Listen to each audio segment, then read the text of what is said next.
মাছের রসা বানানোর জন্য মাছটাকে প্রথমে ভেজে নিয়েছি। প্রথমে আলুটা ভেজে নেব।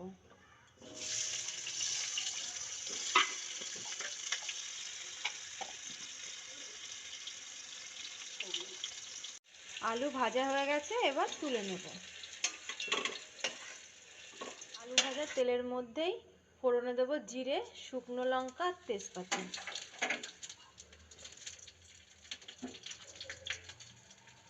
এর মধ্যে দিয়ে দেব টমেটো কুচি। এটা ভাজা হয়ে গেছে। আগে থেকে বেটে রাখা আদা, জিরে আর লঙ্কা দিয়ে মশলাটাকে কষিয়ে নেব। আলু দিয়ে মশলাটাকে আরেকটু কষিয়ে নেব। মশলা কষানো হয়ে গেছে, এবার জল দিয়ে দেব। দিয়ে দেব লবণ আর হলুদ। ঝোল ফুটে গেছে, আগে থেকে ভেজে রাখা মাছগুলো দিয়ে দেব।